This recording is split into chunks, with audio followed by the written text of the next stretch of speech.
Hello and welcome. You're listening to another new episode of NMPC Plus. Thank you for watching. Thank you for listening wherever you are watching or listening or however you got this podcast. We're just thankful that you're here with us. For those unfamiliar, my name is Josh and I am one of the pastors here at NMPC. And I am joined by Pastor Bobe. Hello, Pastor Bobe. Hello. And I am joined by Pastor Key. Hello, Pastor Key. Hello. How are you guys doing today? How's your weekend, guys? And we're just going to move right along.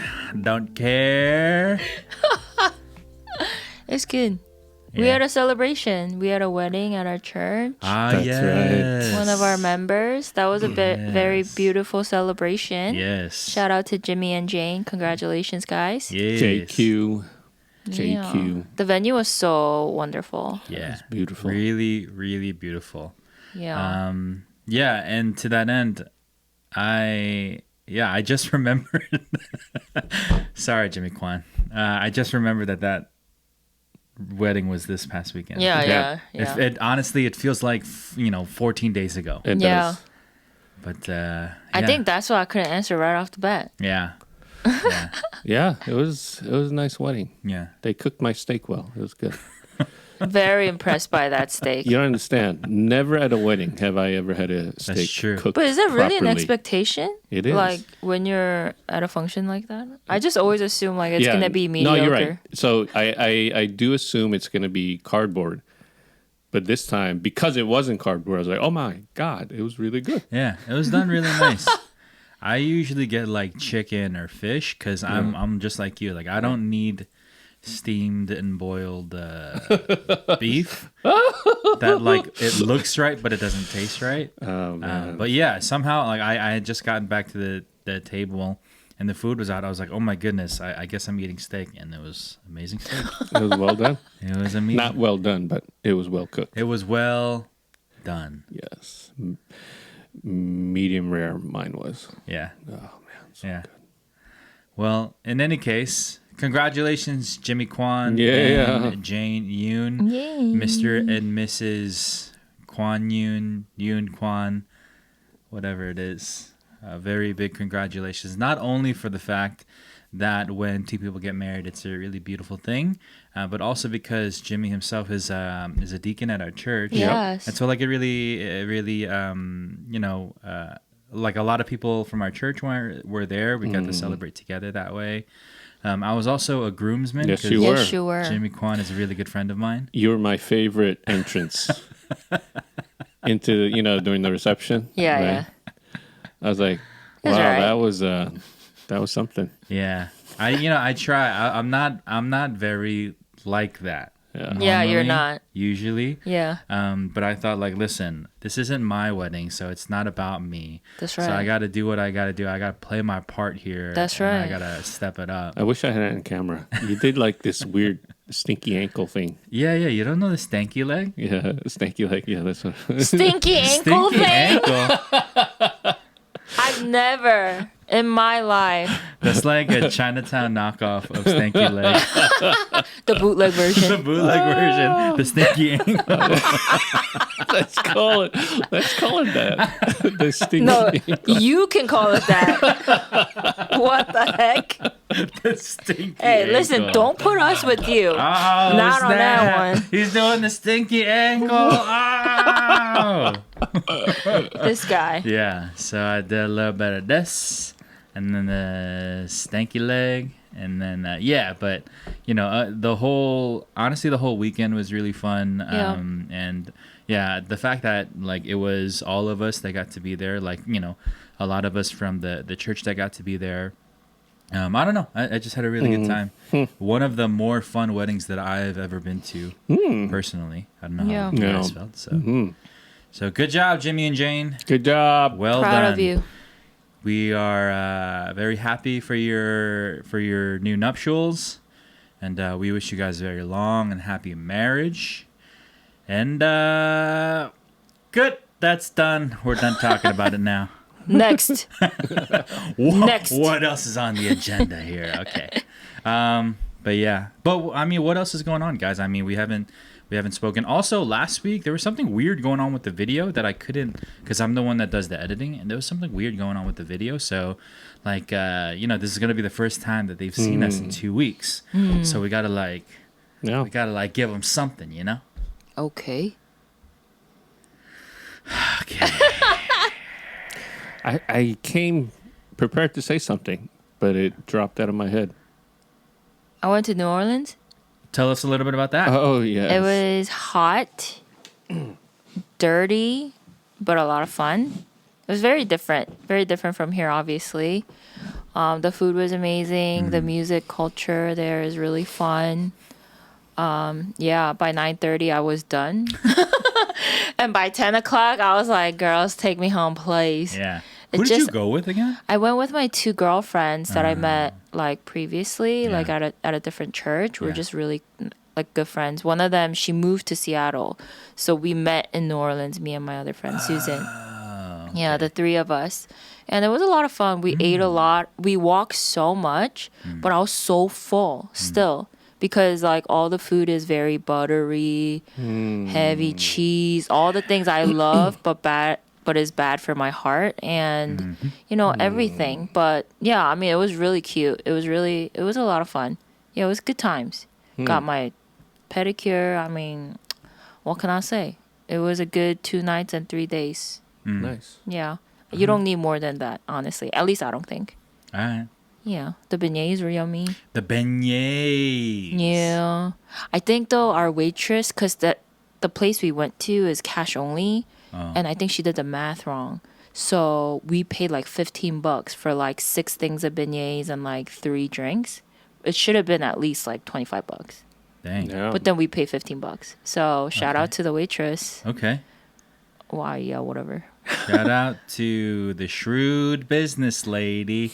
Not shrewd. Yeah, not shrewd, Not but she got a shrewd. good tip, so whatever. Yeah. Maybe that's why she was shrewd. Anyway, that's cool. Is that like your? I'm sorry. Go ahead. Were you? About No. I was gonna say something else, but what were you gonna say? No, I was on the topic of travel. Then, like, where does that rank on your list of places that you've been to? Let's just call it like within the continental U.S. because Hawaii is Hawaii. That's a lot of people's number ones. And Alaska is Alaska. Like, who's ever been to Alaska? Shout out to our Alaska fans if we have any, by the way. Yeah. So, like, within the continental U.S., where does that rank on your list of places that you've ever traveled to? It doesn't make my top 5. Oh, I guess it's number 5. are you sure? Yeah, because All right, I hit me haven't with that traveled list. a lot. Hit me I with that haven't list traveled. then. No, I don't have a list. Come That's on, the thing. hit me with the list. I just think it's whatever, all of it. Not kidding. Do you have at least like a 1 and 2, like top 2? I really liked California. I wouldn't live there, but I like going there. So I put that number 1. Interesting. And number 2, I don't know. I just have a number 1. Everything else just stays the same. I feel like. Yeah. Pasky, what about you? Do you have like a? Have you ever been to New Orleans, by the way? No. Yeah, me neither. And so then, what about you? Like on a travel related note, in the continental United States, the 48 contiguous states. You got to do that. Well, where do you? I don't know, like, what's your top 2? You don't have to give me 5, but what about top 2? Top 2 places that you go. Surprisingly, my favorite beach was in Destin, Florida. Okay. It's in the Panhandle, and it's the water temperature is perfect. It's crystal clear, no seaweed, blue. Wow. Oh man. Wow. I miss it. Yeah. It's so nice. Yeah. But other than that, I haven't really been much. Yeah. California, maybe a little bit. California is actually pretty nice. Reno, Nevada. I had a friend who lived there. It was actually pretty nice. Oh, Lake Tahoe. That was nice. Oh, yeah. I must say. Yeah. That was very nice. Yeah. Yeah. Yeah, I still remember, like, because, here there's so much light pollution you can't see the stars. Right. But when we were driving from Reno to Lake Tahoe, you shouldn't do this, but I stuck my head out of the moonroof of their 4Runner. Wild you. Yeah. And then, like, my whole top was out. And I looked up at the sky, and I've never seen that many stars in my life. It was so many stars that I actually couldn't look up because I was scared. Oh wow. That's how I was like, I've never seen that before. So that was nice. All right. What That's about you, cool. Josh? You know where I really like traveling to is Denver, Colorado. I heard that place. The That place is Rocky nice. Mountains, like whether it's Denver or there's a town 30 minutes away from Denver that we like. My wife and I took a cross country road trip across, and we stopped by Denver. Like Denver was our destination, but there's another town, Boulder, Colorado, which is only about like 30-minute drive away from Denver. So whether it's Denver or whether it's Boulder, it's kind of like you're always next to some world class like travel / hiking. You're like you're in the Rocky Mountains. Yeah. You're like in the Rocky Mountains. And so there was one time where we did this one trail. I forget what it's called, but basically on the trail you experience like all 4 seasons that there were to experience. Wow. Because That's so we cool. got to not like the top, but we got pretty close to like one of the top of like a certain peak that was accessible. And it was like a snow-capped peak. So like we were just absolutely covered in snow walking through like once we got to the top. But you know, like as you come down or as you go up and down the trailhead itself, it's like sunny and warm. It's like you can't be wearing a jacket because it's so sunny and warm. And then when you come to the base of the mountain to drive off, it's like, oh, this is summer. Like it's summer now. So it's really cool how you can experience just like base of the mountain, driving up, trailhead, you know, like very top of the mountain. Yeah. You could just experience all 4 seasons. Nice. It's pretty cool. That does sound cool. Yeah. I would love to experience that. Yeah. And then my other destination is like going someplace like upstate New York. You know, upstate New York has Oh, yeah. also sort of like everything else that you need when it comes to nature, when it comes to hiking, or when it comes to some kind of like state park or travel amenities, destinations, resorts. Like, you know, you just kind of go upstate and you just loosely say it like that and you have everything you need. Nice. So Colorado, upstate New York. Yeah, upstate New York is lovely. Yeah. But you know, Jersey's home. Yep. I'm a Jersey boy through and through.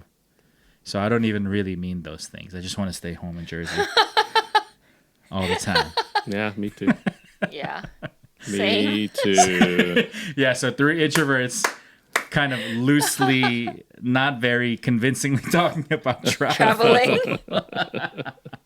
Traveling. Lord bless our partners. In any case, yeah. I did get to eat at Houston's yesterday. That's what I did. Okay.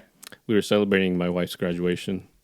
Congratulations. Yeah, so that was a big deal. Yeah. Long time coming, man. Yes. 3 years of intense study. I feel like I have my wife back finally. Yeah, you did it. But it got me reflecting actually, because last week was a pretty big week if you think about it. So my wife graduated, and then Tim Keller died.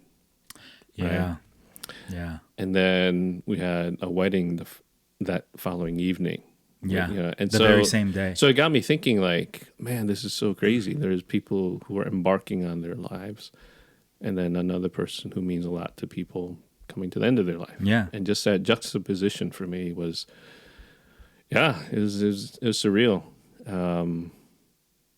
Mourning while joyfully celebrating, you know, so it's kind of an interesting experience. Yeah. I mean, I was gonna talk about it, so thank you for reminding me. Yeah. But you just mentioned maybe like a really huge thing in the life of like what I'll say is like the global church. I think like churches all across the world are affected by this.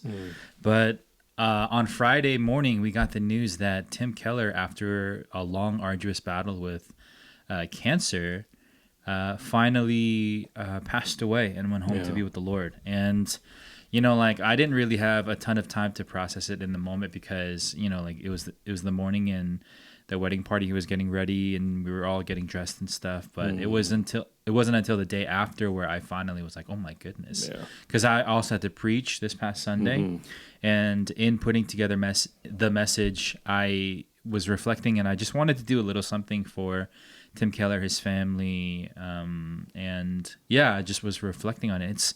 It's wild, like it's so wild, and I think somebody else said it, something close to this, where it's like in an age and in a culture right now, and in a moment of society in which like we're losing pastors to like moral failure or burnout or just leaving the ministry altogether. Like Tim Keller was someone who got to the end of the race. Yeah. You know, He finished strong. He finished, and he's one of the few people lately in modern memory who didn't just finish the race but finished it well. Yep. So yeah, I mean, where were you guys when you got the news, and sort of how are you thinking about it, processing it? Brie. I got it. Somebody texted me a letter that they had sent only to staff. Yeah. A picture of it, and so I got it pretty early on. It was really sad. Yeah. I was just at home doing something. But here's what I'll say. I posted this on my Instagram just as a tribute. It really felt like, for Star Wars fans, when something happens, there's a disturbance in the Force.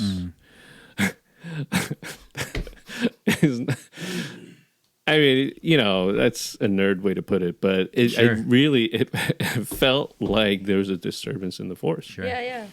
And it felt like there's a vacuum for me. And I was like, wow, this is almost like, I was like, what are we going to do? Are we going to be okay? That's the kind of feeling I had. Yeah.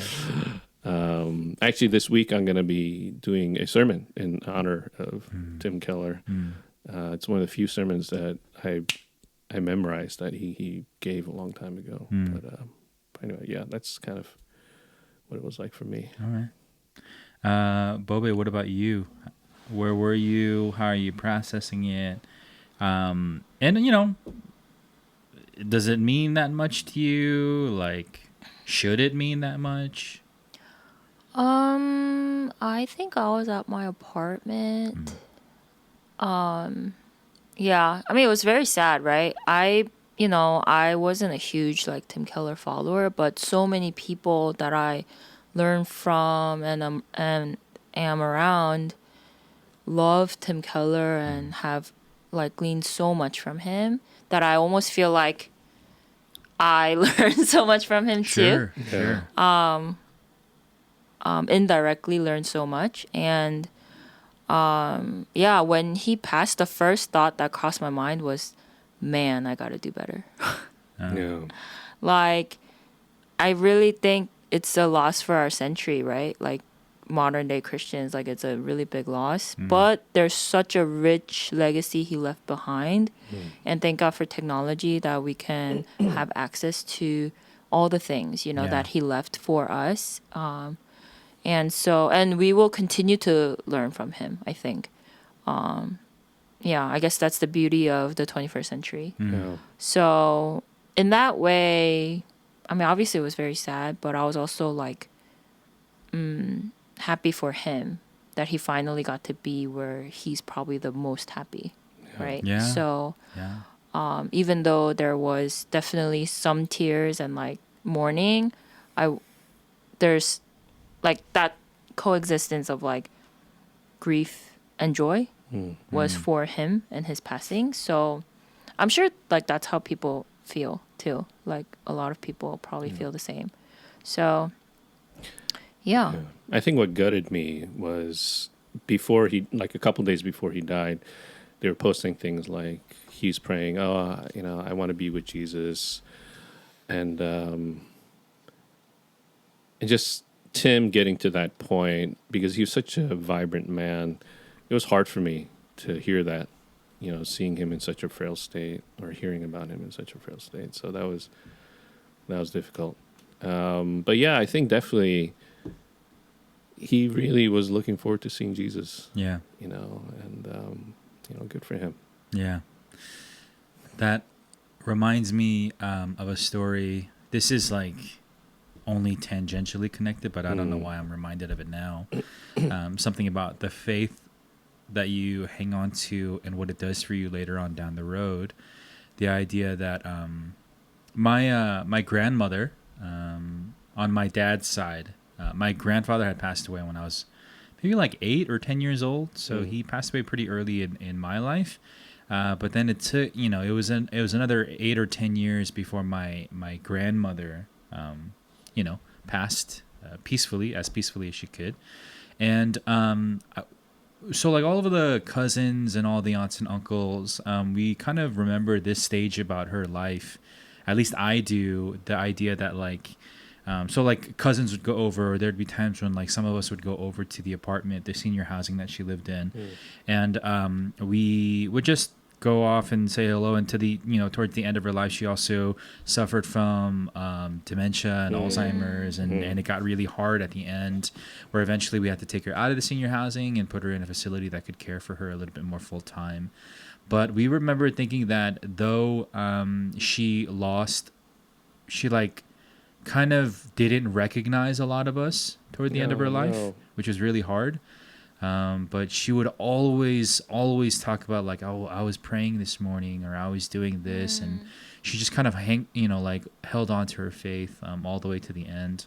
And then maybe one of the more heartbreaking things that she would say is some of us would go over and we'd all be like in the living room of her apartment or wherever. And she would often say this thing of like, if I could, like, I just wish Jesus would take me now, so that like, she could just be with the Lord.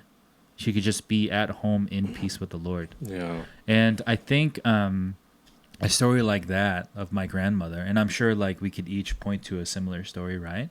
And a story like that where Tim Keller kind of is fully released and resigned to the fact that there is something after this life, and he's like, can't wait for it.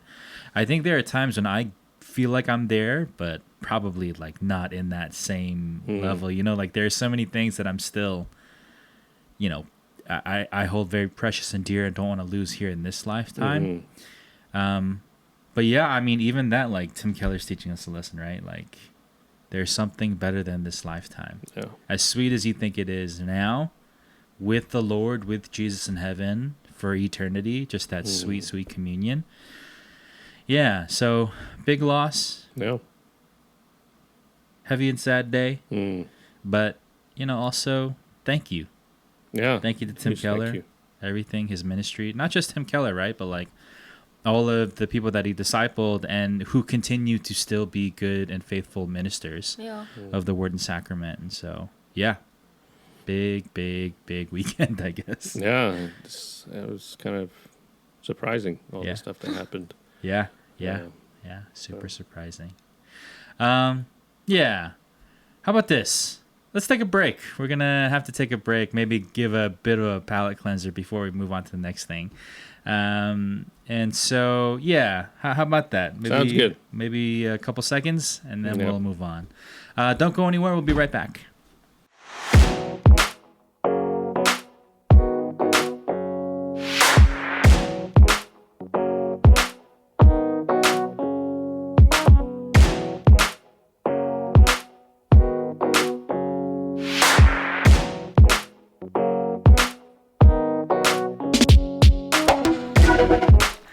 And we are back. Thank you for joining us.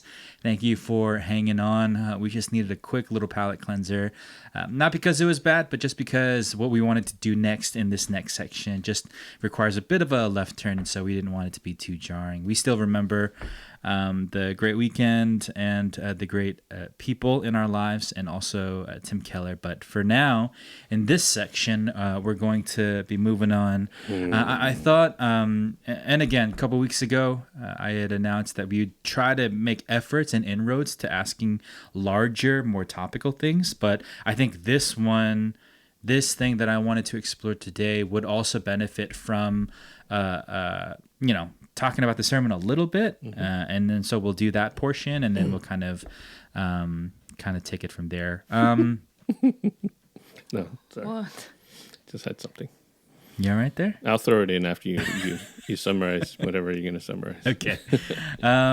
This past Sunday, We continue on with our sermon series on What Do You Mean, Jesus? And I actually had the honor of preaching. And, straight after a long wedding weekend, sitting down to prepare this message, I think like at the start of it, I was like, ooh, man, am I going to be okay? Am I going to be all right to do this? And then sitting down, I just like, it just kind of came out of me. Nice. And so not to say that it was easy. It definitely wasn't easy to prepare the message. But I think there was like a fluidity to like all of the different lefts and rights and ups and downs that I was trying to do in the message. But this past Sunday, I spoke about the parable that Jesus gives about the shrewd manager. And just to summarize it a little bit before I kind of toss it over to you guys, but the parable of the shrewd manager is something that we see in Luke chapter 16, verses 1 to 8, in which basically Jesus is talking about talking about a rich man who employs a manager, and that manager is accused of, wasting his master's possessions. And so the rich man says, hey, give me an accounting of all your work. The manager says, I know what I got to do so that I have some place to land after my master fires me. And then, 1,000 bushels of wheat owed becomes 800, 900 gallons of olive oil become 450. And the master sees it and commends the manager and for that kind of shady business dealing. And I was trying to make the point in the message and from this passage that like Jesus, in a lot of ways, he speaks to our humanity with that parable. So there are times in which there is the high Christian ideal, and then and there are times when there's just the absolute like raw humanity of our life. And oftentimes in church and as pastors, we like to deal in the high Christian ideal, but every once in a while, Jesus himself would be like, "Hey, this is something that happens in everyday life. Like the children of the world, people of this world, they deal more shrewdly than the people of this world, and you just have to know what that means." And so, in that little section, I tried to talk about different, what I called hinge points in the passage that don't make it easier, but at least make it more workable and applicable to our lives.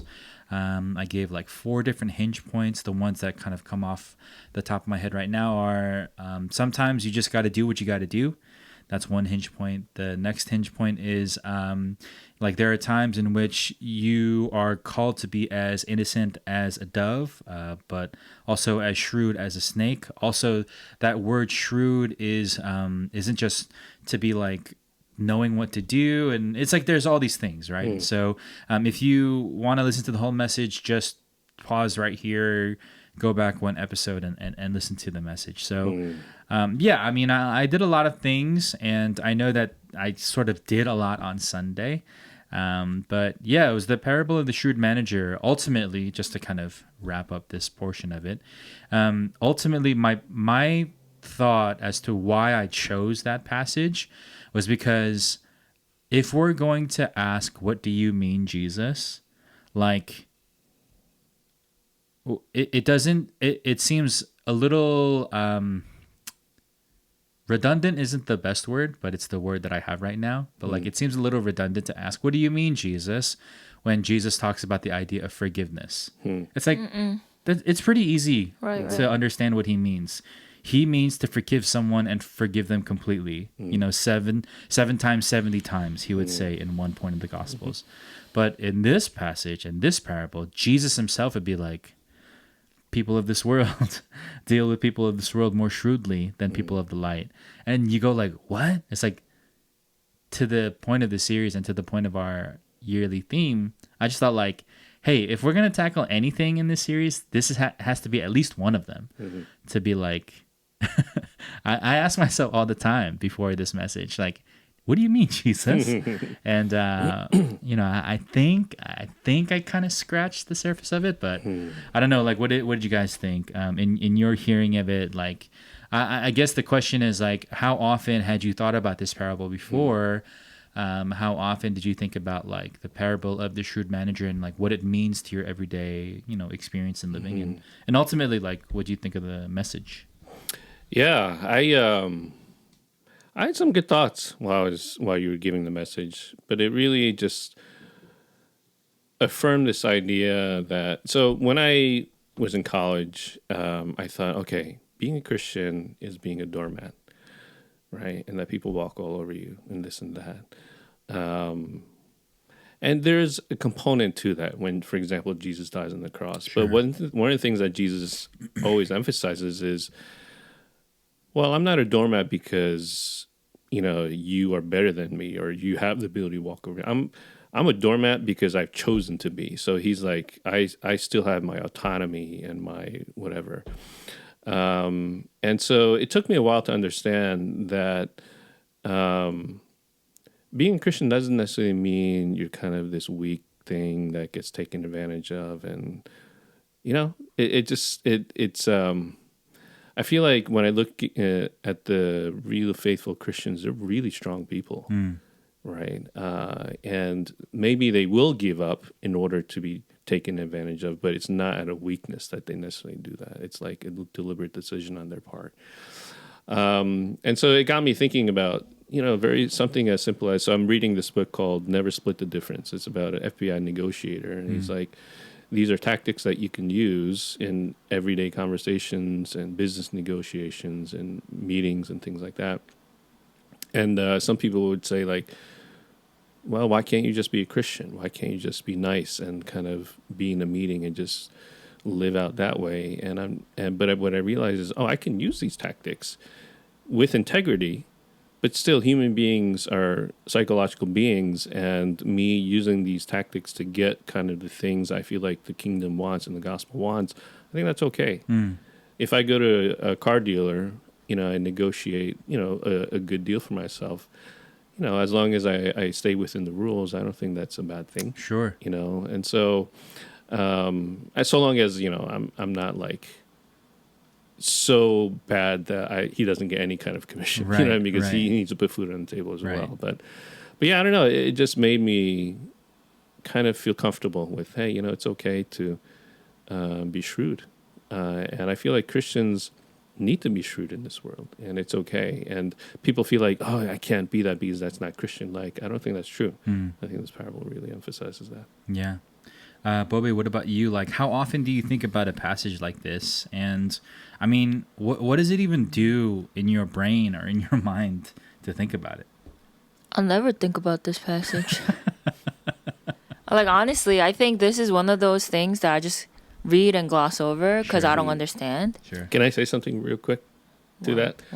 So while I was giggling, the reason I was giggling before is somebody towards the end of your message, kind of pulled me aside and they said, did you force him to take this passage? And then they were clear, like, it's not because the message is bad, but just the passage is like so hard. And I told them, no, man, he chose it himself. He's a glutton for his own punishment, man. Yeah, I don't know why I did that to myself. I don't know why. I'm thankful for it, but I don't know why. I'm sorry, go ahead. Yeah. No. I wouldn't have picked that passage. I'm glad you did. Yeah, it's not one of those things I think about, but I think that concept of like, how do we live in this world with integrity, but also know that like we can be more shrewd, we don't always have to be like, oh, Holy Spirit, lead me. Yeah. In every single direction. I think those are always some things that, every Christian battles with. And so I think listening to your message got me thinking a lot more about this passage and what it means to live in this world as a believer. Yes. Yeah. Yeah. So I really appreciated that. Yeah. Well, then let's press in on that for a little bit then, because like, in a lot of ways, this passage is about how we are in one sense of the word, like how we live, how we should be, again, the high Christian ideal, and then the other side of it, which is I go down to the farmer's market and I want to buy some fresh vegetables for whatever I'm cooking that day, and I don't necessarily want to pay the highest price for it, because there are other things that I want to do with my money that might benefit my family, or other things that I want to buy. So I got to negotiate it down, not in such a way that makes people feel icky about Christians or whatever, but in a way that says, hey, we're talking here, we're dealing here, right? That's just one example. Another thing that kind of comes up a lot is the idea, like, how do Christians negotiate their salaries at work? You know what I mean? Like, and people who feel icky about it, because, you know, you should just sort of, you get what you get and you don't get upset, you know, as one person might say it, albeit about smaller examples. But how much of that, like, thrusts itself into other areas of our life? You know, we're just supposed to go with the flow, as you said, Pastor Key, you know, be doormats about it. And it's like, no, Jesus, he's speaking to the humanity of every person who's listening to his message. Every single person. He's speaking to their humanity. And while it doesn't always feel great, I think Jesus himself, perhaps better than anyone else, certainly any other God that I know, goes, listen, I get it. I get it that there are people of this world and there are people of the light, and that the people of this world deal more shrewdly with the people of this world than the people of the light. It's like, you just got to figure out a way to live your life, you know? Yeah. I like the word naive in the sense, like, a lot of Christians mistake being a Christian with being naive, oddly, for some reason, right? And I think about that, and a person that you walk all over because they're naive, you don't really respect them. Yeah. You're like, they're just whatever. Right. But if you walk over a person and they let you do it because they're strong and they're allowing you to do it, there's something you're like, oh, actually, I can respect that. You know what I mean? And so in being a shrewd, wise, you know, even calculating person, in the good sense, I think generates more respect for, quote unquote, the people who don't believe what you believe, you know, as Christians. So I think there's something to that, actually. Yeah. Because if Jesus was just this naive, like, noodle, people just walked all over, we'd be like, I don't respect him, but he's he's freaking God of the universe, and there's no way we could have done that to him unless he allowed it. Sure. You know, and so there's strength behind his innocence, in a sense. So that's something that I think is fairly compelling about all this. I will say this, though. I do believe, so your example about negotiating prices, right? Some places I think there's a lot of room for that, you know, but then there's other places where I'm just like, you know what, maybe in this instance, out of a decision in my will, I will let them kind of take advantage of it. So, for example, when I go to a third world country, like when I would go on missions, I would buy things for my supporters back in the States, right? And I know these guys are trying to up the price, right, for their own living. But when I look at the lifestyle that they're living, I'm almost like, hey, it's okay. You know, I'm not going to pay bottom price. Sure. Because, you know, this is a way of helping them out. If they think I'm a sucker, I'm okay with that. Sure. You know? Yeah. So, I don't know. So it's a context-sensitive thing. It's a wisdom thing. And you got to just, so. Sure. Those are the thoughts that come to mind for me. Yeah. I guess the question then becomes, like, how shrewd then, to maybe follow the thought to one of the, like, logical sort of cul-de-sacs that you know, a message like this might take you. Yeah. How shrewd are you allowed to be in the kingdom? Or as a Christian, I might ask, how shrewd are you allowed to be before you start getting into the area of sinfulness, right? Because what I do want people to hear is that, like, Jesus speaks to your humanity, and if you have to exhibit a little bit of cunning or something in your work, like, he sees it. Hopefully he's doing a work on your heart, but also, like, don't hold your head down if that's where God has called you to be, and if that's what you have to do, and if that's how you put food on the table, and that's how you provide for your family, right? But then at the same time, people use those, I don't know what to call them, like, markers, like, oh, I'm putting food on my table and I'm doing all these things, and then it starts to become a license to do maybe like more sinful things, like, I don't know, cheat on your taxes, or start to get into shadier business deals and shadier business deals. And it starts to get into places that are obviously like and morally and ethically wrong. But because it shares the Venn diagram of I put food on my table, I'm providing a living, and all this stuff, like kind of as a license, right? Yeah. So then the question becomes this: there's shrewd, and then there's sinful. How, as a Christian, how shrewd are you allowed to be before the Lord says, bang, like maybe come out of that place? Yeah. Is there a marker for it? Is it always relative? Are there certain biblical standards? Are there certain ethical and moral standards? Like, how do we define that line for people? And I'm really asking now.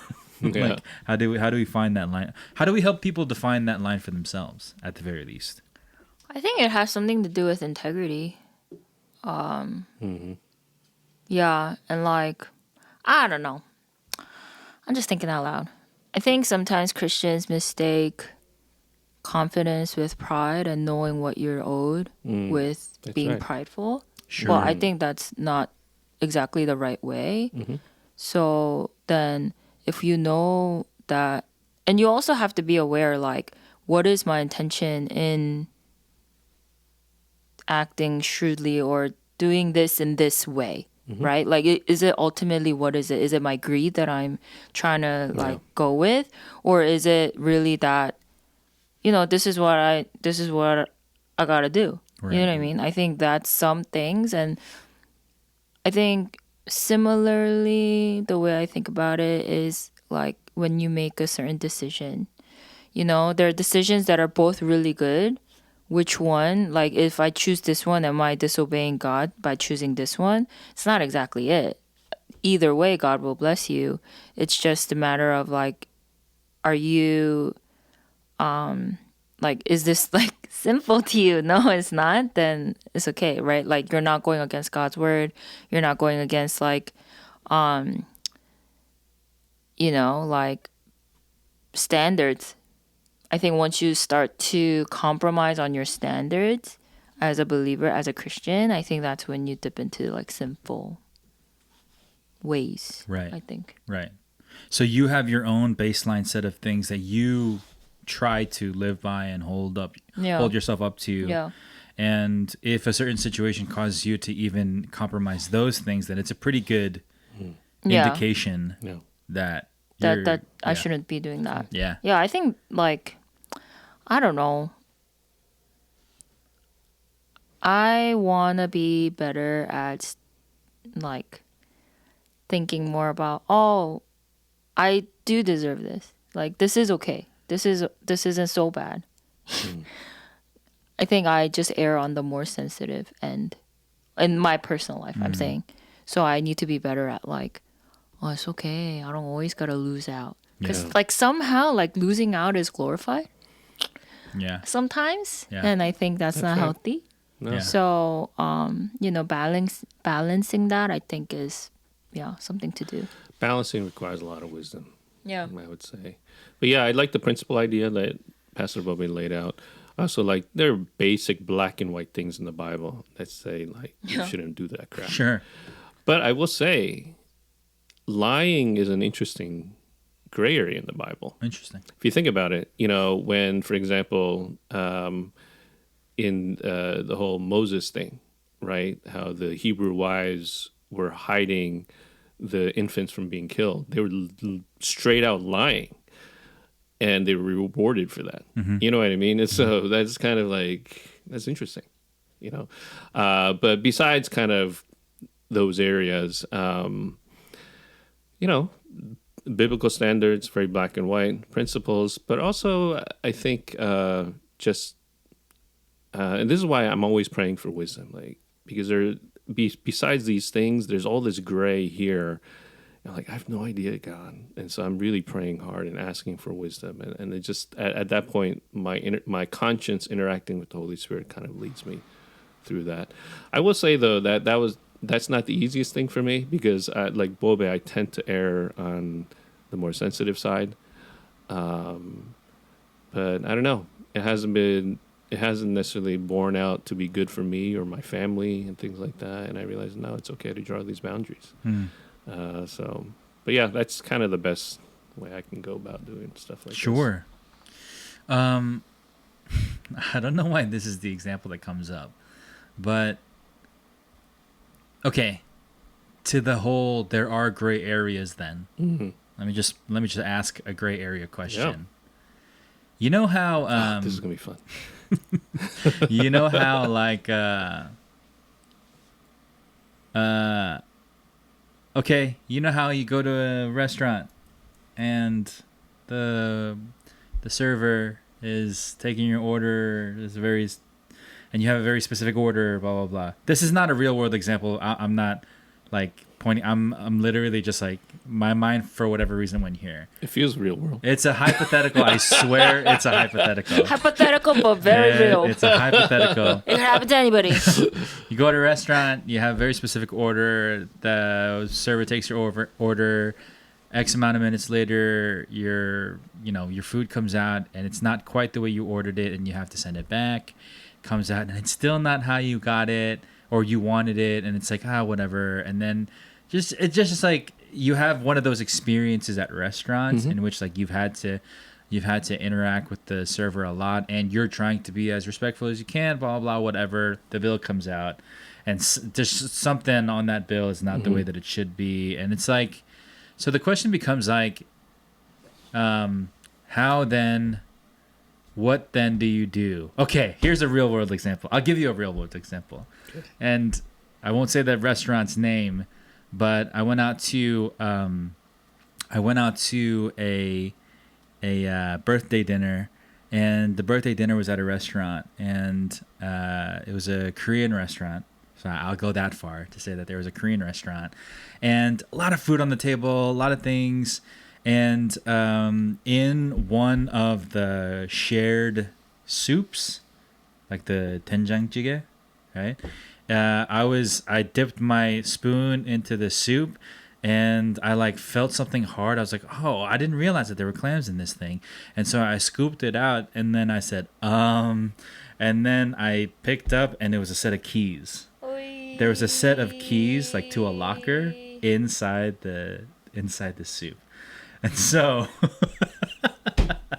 Wow. So the question becomes, how right or wrong is it for me to demand that my meal is free, or that there should be some kind of a something along with the service of the thing? And because like, those aren't my keys. Yeah, it ain't. You know what I mean? Like, I don't need no more and iron. also it affects the entire tenor of the rest of the meal. Yeah. Because now everyone is looking inside their food and going like, what else is in here? Like, there's hair in the food. It's like stuff that like, no one means it intentionally. No one means to make my experience bad. But then I got to go complain to the server now about this very bad experience. My question is, what's the line? Is there a line? Is there a line at all? Or is that something that relies on your own personal Christian or moral ethic, Bobe? Like, is that something, Pastor Keith, that's not inherently sinful, I don't think. This is not fun. To advocate. Boba, you answer this one. Right? So it's like, You say something, and you say this is not okay. Yeah. You're not gonna. I don't think you should offend the waitress or the business. Sure. Like, I know, like some people when they get heated, they'll just say things. You know what I'm saying? Like, that's sinful. You can't just That's say right. things, That's right? right. But to say, listen, and like I've had instances where like, oh, I'll share another story. We were at this place doesn't exist anymore. You know why? For a reason. I But we guess. went to this establishment, and my sister had got a soup, and I got a noodle dish. She got a noodle dish, but she has soup, and she was eating, and then like she bit into something, and she was like, "Oh my god!" And I was like, "What?" And she was like, "This is a rubber band." Oh no, I don't Yeah. even want to hear the rest of this. And we were like, ugh. And so we told the lady, and it's obviously from the vegetables. Like, it's Sure. one of those thicker ones, yeah. you know? Yeah. But they had such an attitude. Right. No. Like we were making such a big deal. Yeah. Oh, And we didn't even like make a big deal. We called them over quietly because we don't want to disturb anybody else. no. You know what I mean? Like I'm not trying to ruin everybody else's meal. Granted, there weren't that many other people. But then they like gave us a look as if we were so like unreasonable. Right. They were like, "Oh, should we make you a new one?" And my sister at that point like lost her appetite, so she was just like, "No, we just give us our money back." Sure. Right, that was it. Sure. And then we didn't take another one. Right. You know, she just shared my meal. And she didn't even eat. I barely ate. Yeah. And then we paid for our meal, whatever we were charged. They took out the thing, but we left. And like my sister was like she was like, I really could have gone crazy on Yeah. those ladies because they were so rude. Right. But I didn't. Right. And I was like, I'm proud of you. And then we left and never went back, and it doesn't exist anymore. Right. You know, like. Yeah. So, okay, wonderful, perfect, even more perfect than my example, right? Because in the idea, inherent, like inbuilt into the idea of shrewdness or whatever, there's what is the proper recipe of restraint, Yeah. and saying what you need to say, and don't be a doormat, but also get what you got to get, and make sure they're not walking all over you. It's like, I think the reason why, again, another reason why a message like this becomes ever more important to like develop and ask in the church, especially in a series like What Do You Mean, Jesus? Because there are no clear-cut answers to this, right? Yeah. At least I don't think there are. Everyone will handle it differently, but like, you know, when you talk about shrewd, you inherently start to talk about other things like pride and restraint and all these other things, right? So it's like, it's not that after this conversation we need to have some kind of a thing, but it's like, is there you know, the question is there some kind of a magic formula that we can use to make sure that we're not dipping into the place of being people of this world, yet being able to stand up to the people of this world when they try to take advantage of us? Yeah, there's a formula. Deep intimacy with the Holy Spirit. Sure. Okay. No, man, no formula. It's too hard. And the more I think about this, the more I'm like, man, this is actually a very thorny issue. The more I think about it. Because, like, there's so much in the Bible that talks about Christians are people that do not insist on their own rights. Right. In fact, they're people who give up their rights, you know. So there is that part. But then there's this other part where,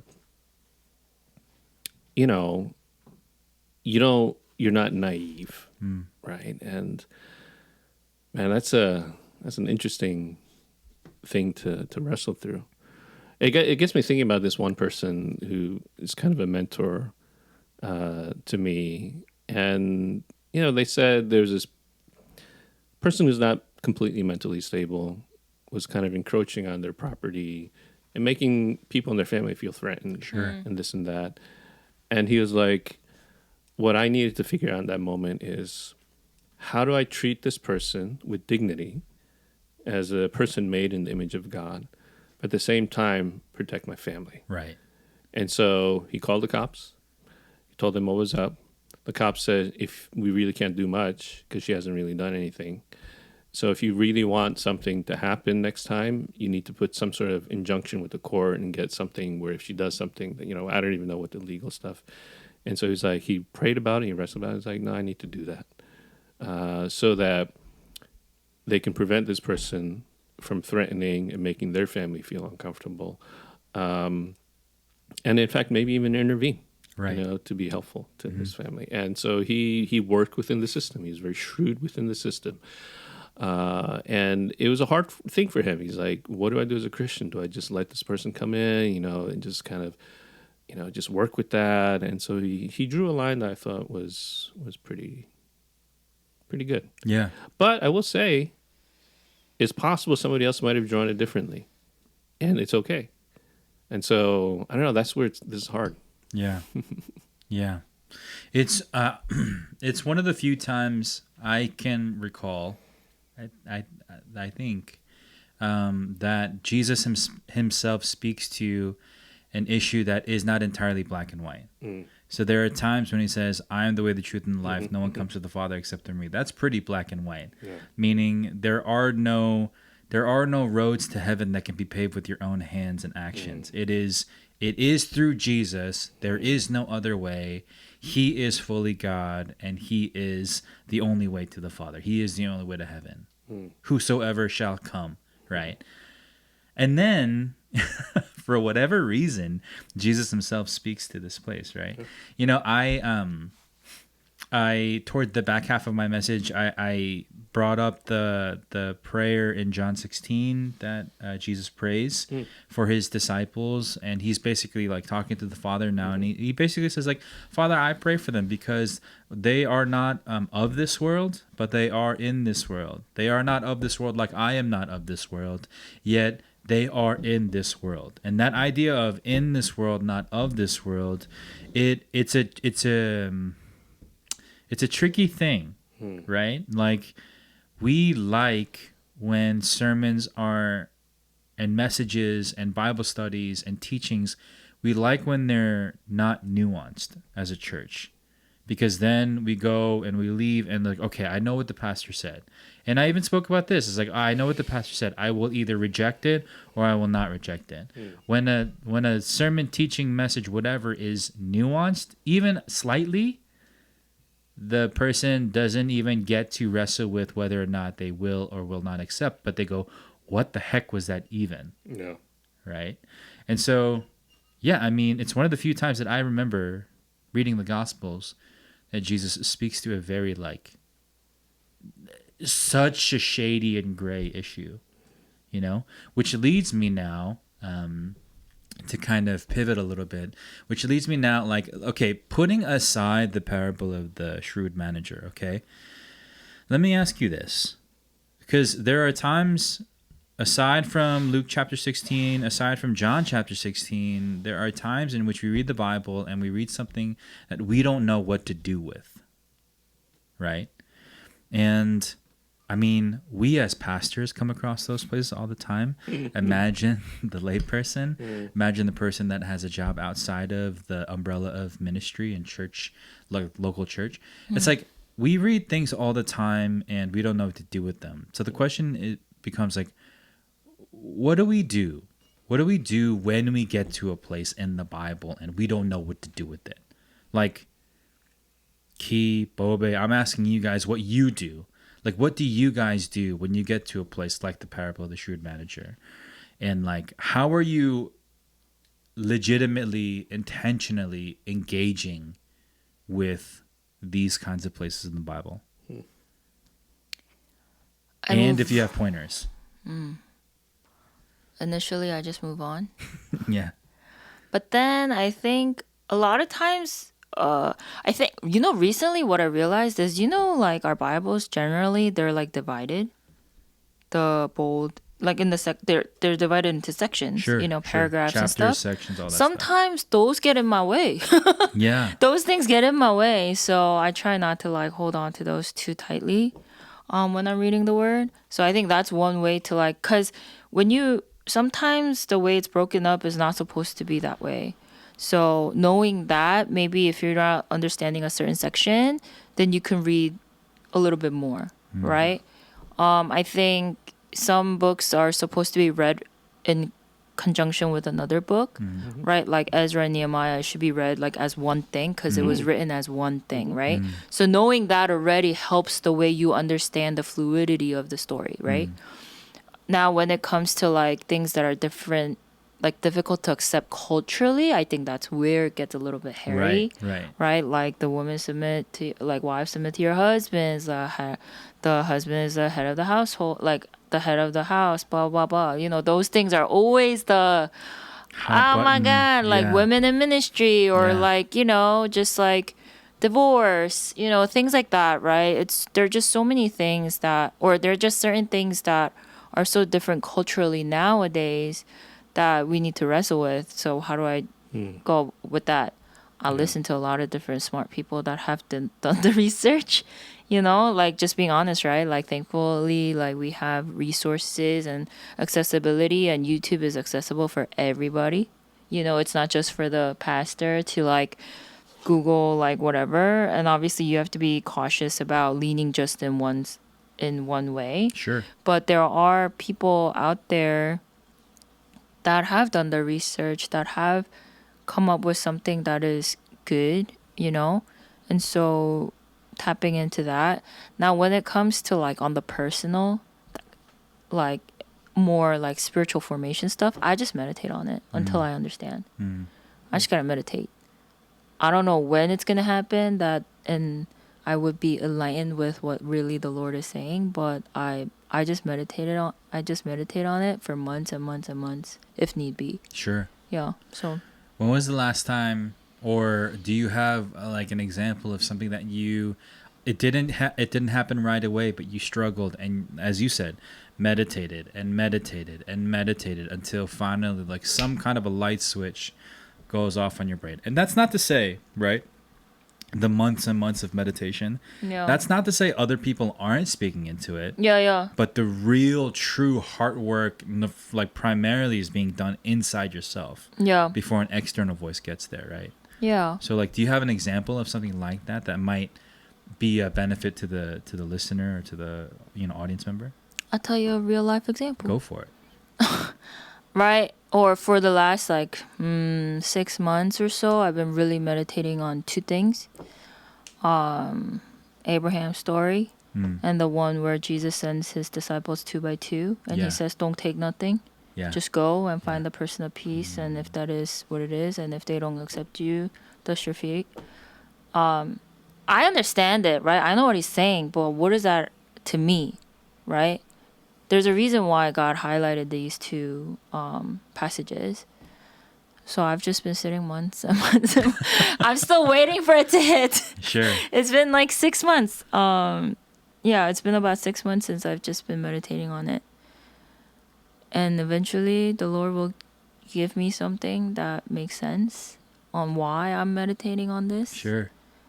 And then I will know. But at the current moment, I don't have one of those things. Sure. Yeah. So you're still waiting for the end piece of the breakthrough. When the light bulb goes, Yeah, I hear you. Okay. Pastor Key, what about you? Like, how do you wrestle with something that you don't know what to do with? Yeah, I mean, most of the biblical problems or difficult areas, for me, I just go to scholars.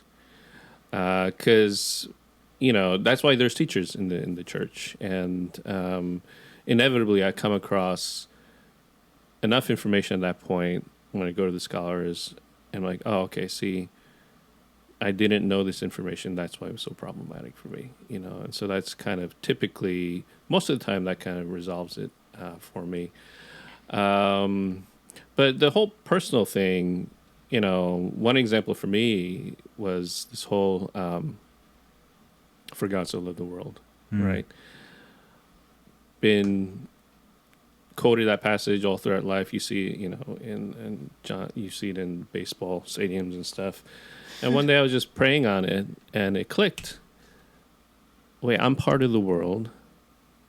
That means God loves me, And it was such a huge revelation for me, and an eye-opening thing. And so that kind of thing has happened, and that's just a matter of just being patient and just trusting God and things like that. And it's interesting, like even with passages that somebody will say, this is what it means, and this is what it should mean to you personally. People saying that to me doesn't always make it break through. I need to get on it for a while until it really breaks through. But yeah, one of the things that frustrates me is a couple of topics that you brought up. We won't go there, but some of these, when I've done the research, it's not even a debate anymore. And when I hear people wrestling with it, I just want to be like, look, just read this. Yeah. This is very clear that, for example, women should be in the ministry. That's not even a question. And but anyway, so that's just. Yeah. But I do think it's okay to move on.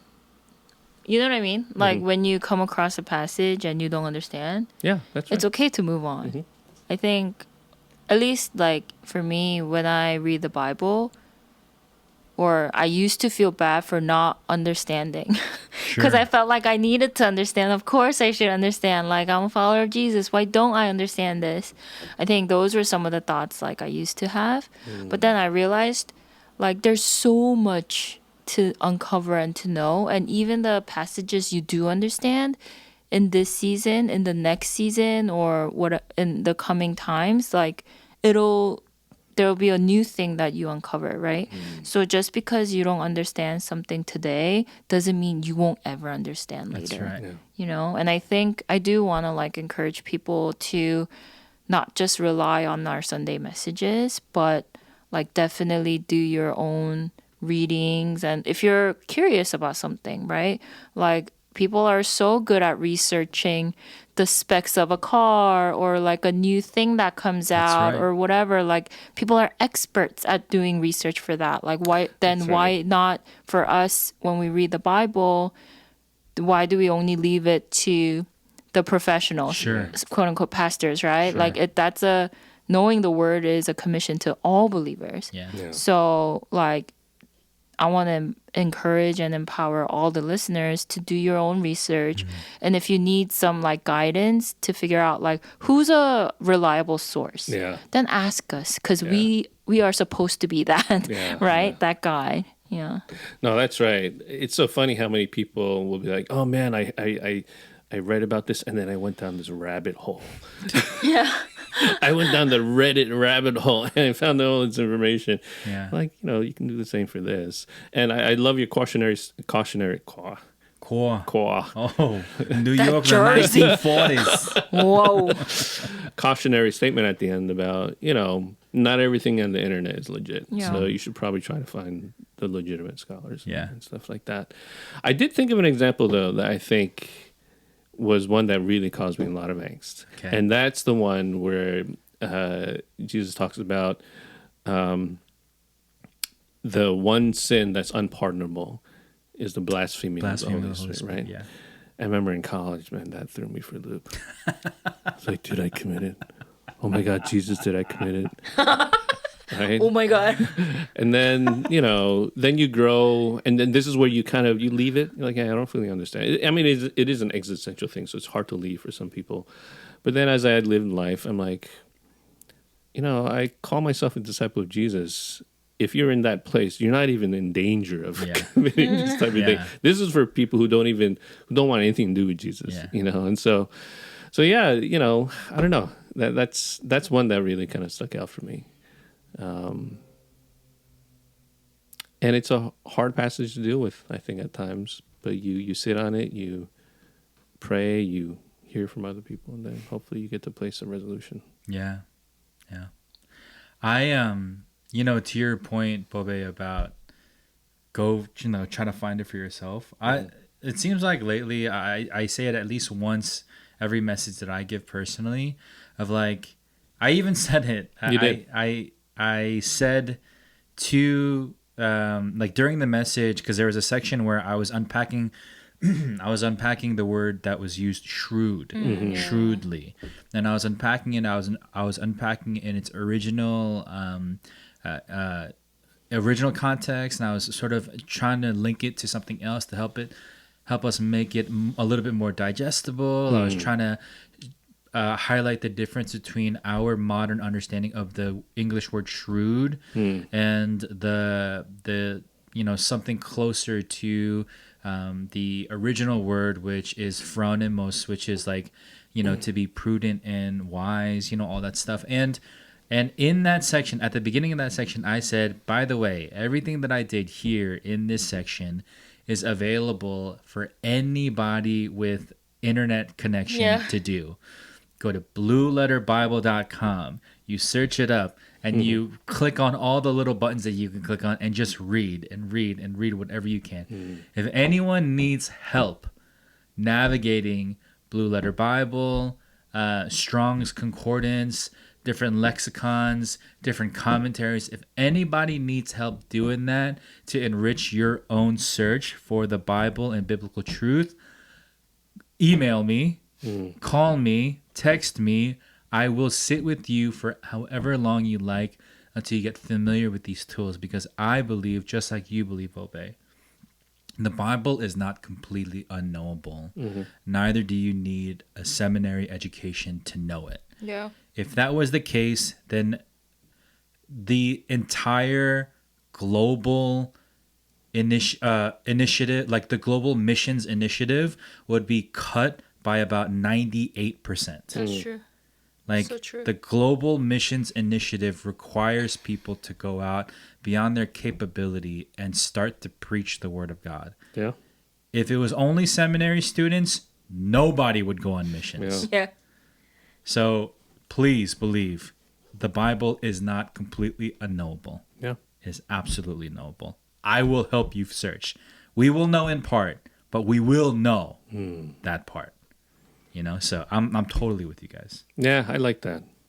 And I love it. You see example after example in the Bible, right? After the woman at the well, Jesus is able to tell her what her past life is like. She's like, oh my God, you told me my whole entire life. And then she goes, tells everybody about Jesus, right? Literally not being trained. Yeah. And then even the disciples, this is always so fascinating about the Gospels. I'm like, Jesus sent them out 2 by 2, and they were idiots. Still. Yes. And still he gave them authority. I'm like, that's whack. Yeah. That's crazy to me. Yeah. You know? Yeah. So yeah, definitely it's something. And plus we have the Holy Spirit to kind of guide us. I will throw in one caveat here. The struggle though is at times. So for example, we have WebMD. Yes. Right.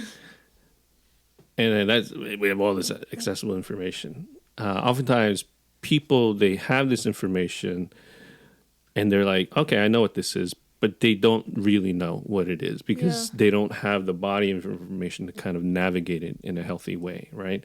Now, this is not to say you need to become some biblical expert, but I think when you're early on in the faith, just kind of running just into this stuff might be a little bit overwhelming. You might not know exactly what to do with it.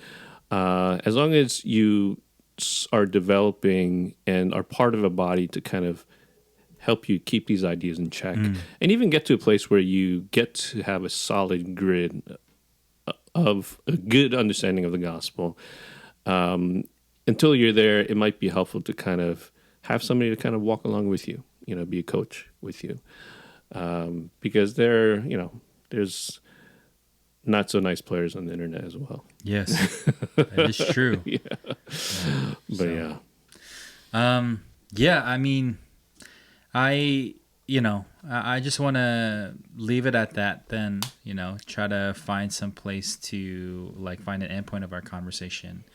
For me, if I may, I wanted to end this section of how do we make the unknowable things knowable. And I wanted to end in a similar place that we started this podcast, which was remembering Tim Keller. Yeah. I remember watching, and we even talked about one of the issues, the idea of women in leadership, and it was the section of Paul's epistles in which he warns that a woman should not teach a man and have a head covered and all that stuff. And I think in our denominations, in our church specifically, Bobe, you are living testimony to the fact that we believe that a woman should be a teacher in the church and will have places of leadership over a man. That's just simple fact of your presence here in our church. And the Bible, it kind of almost as explicitly as it can says that, at least in this one section of the Bible, we can't say that it's not there. It is there, that a woman should not teach a man, right? And so somebody was asking Tim Keller about it, and they were being as thoughtful as they could, and they were saying, what do you say to people that argue context, and what do you say to people that argue that, today is such a different time than when that that section was written. And Tim Keller he starts off by saying something very simple, very meaningful, and something very meaningful to me. But wait, I'm still on your side. But what I appreciate about Tim Keller's response was he started by saying this. Well, Paul is prohibiting something. And he just started there. Yeah. He's prohibiting something. And the reason why I bring that up is because I think it's a wonderful way to approach, like we're talking about how do we approach unknowable things. We're talking about how do we make sense of things that we can't exactly make sense of. I think you start, at least like just try to start where the Bible is or where you think the Bible is starting. Like, I think sometimes what happens is we get to those places and we go like, no, the Bible can't be saying that. You know, the Bible can't be saying that Pastor Bobe is not a pastor in our church. Like, the Bible can't be saying that women can't teach anywhere. The Bible is not completely invalidating all of the... and I think there's something to the idea where we're not retreating away from the Bible. We're leaning deeper into it. And so I remember Tim Keller who says... the Bible is prohibiting something. I don't necessarily, and by the way, for all the great things that we said about Tim Keller at the start of this podcast, that's not to say that I agree with everything that Tim Keller has ever said, right? Lovingly and respectfully and with as much honor that I have for Tim Keller's entire ministry, he gives me the freedom to disagree with him, lovingly and respectfully, right? Yeah. And so, but I still love his heart that says the Bible is prohibiting something from what I can read. And I think that's where I wanted to kind of shine a light for a second to say, if the Bible is saying something that you don't quite agree with or that you can't quite interpret fully, the Bible is saying something and there is a point of interpretation. Do what you can to figure it out for yourself. If ever you need help, rely on pastors, trusted people, rely on your community. The internet's a useful, powerful tool, but it isn't always the most useful and powerful tool. But do what you got to do to search for the answers, and maybe, just maybe, you'll get them. Yeah. Any? Can I throw something in there? Please. With that, that's please. I love how gracious you were with that. I think that's the right approach, and that's Tim Keller's heart, 100%. Unfortunately, that's one of the my least favorite arguments from Tim Keller. Of course. In the sense that, obviously the Bible is prohibiting something. It's almost an argumentative sleight of hand for his position. Whereas for me, when you say but this speaks to your point. For me, yes, it's very clear it's prohibiting something, but if you actually read the text and look in the context, it's not what you think he's prohibiting. He's prohibiting these women who are teaching heresy, bad doctrine about Adam and Eve and stuff like that. And so, yes, he is prohibiting something, and this is where I get a little bit frustrated with this whole idea called the plain reading hermeneutic. They're like, the plain reading of the text is this. Sure. And my thing is like, no. It's not about the plain reading of the text, because if you go by the plain reading of the text, then you have to allow slavery. Right. What you have to get at is the true meaning of the text, right? And this is me circling back to your original point. I agree that it is prohibiting something, and he gives us permission to dig deeper. That's what I appreciate about that. Yeah. But I had to throw that in there because I just know with sleight of hand like this, sometimes it leads people to wrong conclusions. Yeah. And I just kind of want to throw that piece in there. But Josh, this doesn't mean not disagreeing with your point.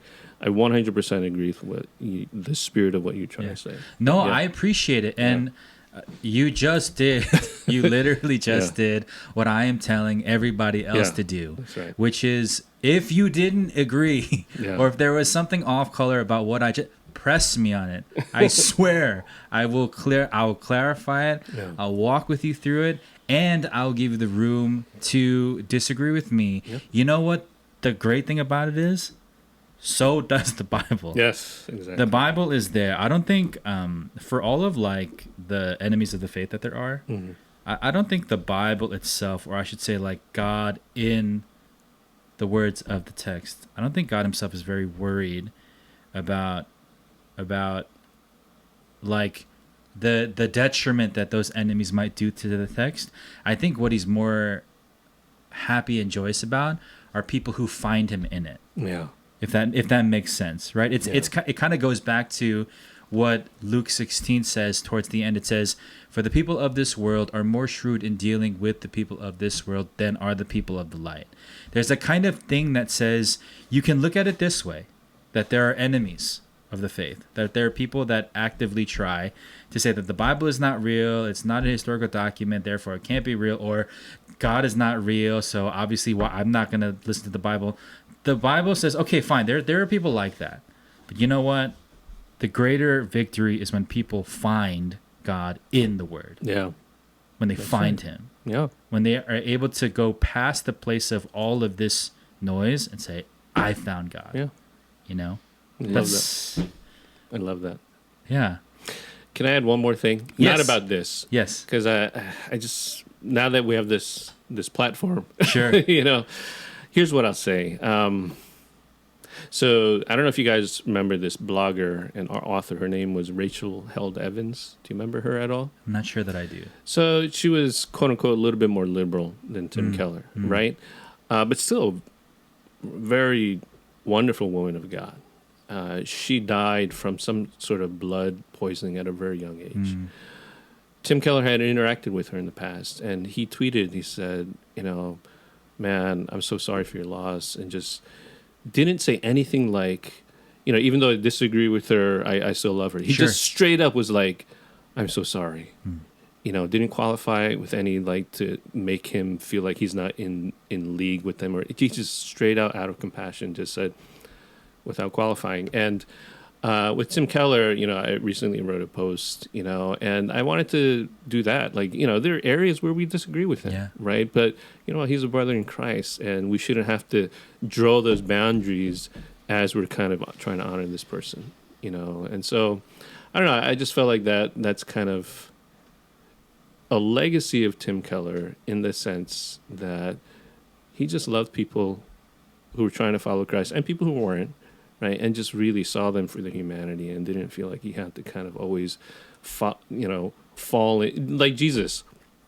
People accused him of being a lover of sinners, a drunkard, and he didn't care what people thought.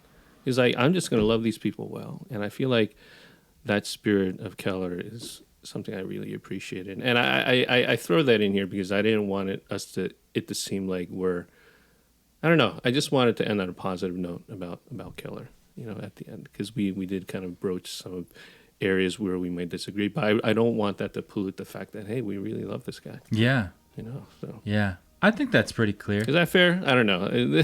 No, I think that's pretty clear, you know.